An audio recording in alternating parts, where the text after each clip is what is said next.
The following is an AZPM original production. Arizona Science is supported by Research Corporation for Science Advancement.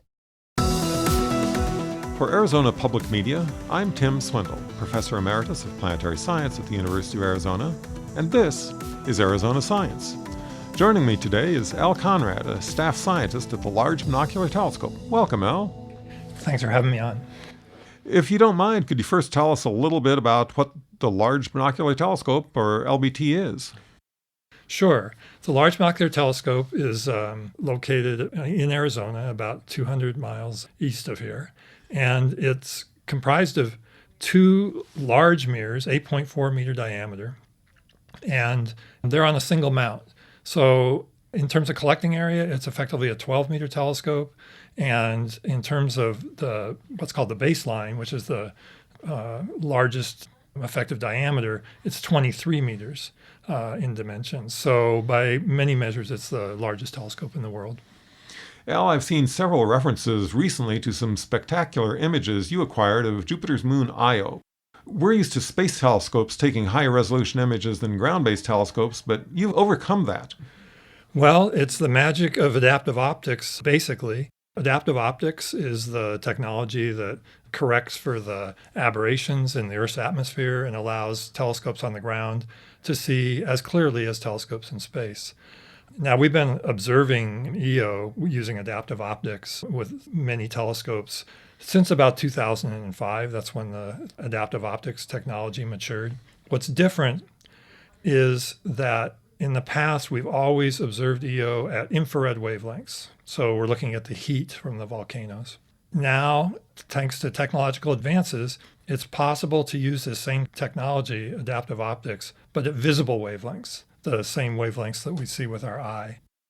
Are things happening fast enough on Io that it makes a difference to be able to monitor more frequently than spacecraft visit?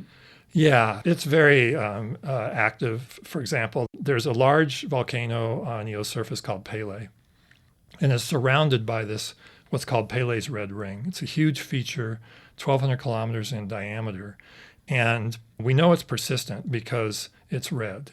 If it wasn't constantly being replenished by Pele's active volcanism, it would gradually turn more of a yellow color.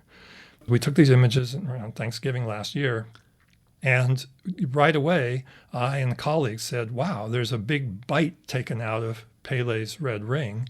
And that was the result of an eruption nearby from a volcano called Pilan.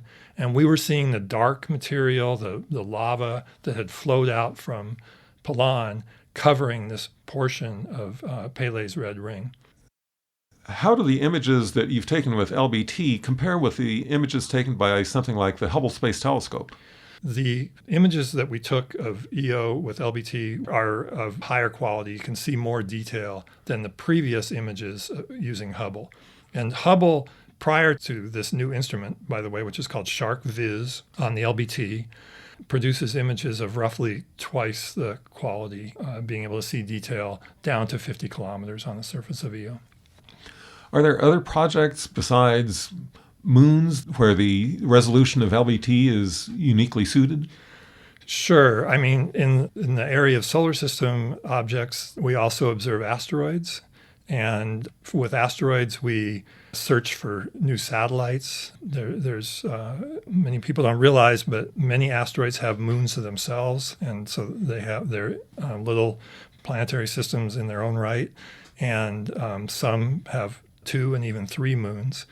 And so we search for those.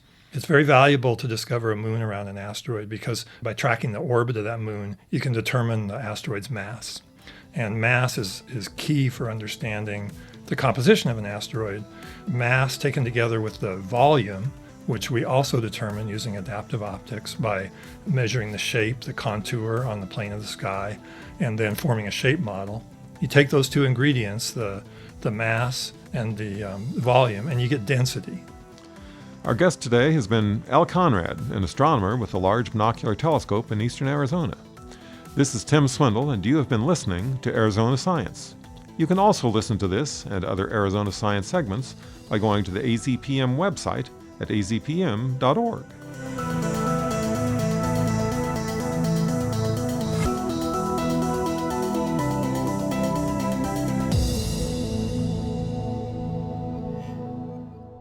Thank you to Research Corporation for Science Advancement for their support of Arizona Science. AZPM podcasts are made possible in part by donations from listeners like you. Learn more at support.azpm.org. Thank you.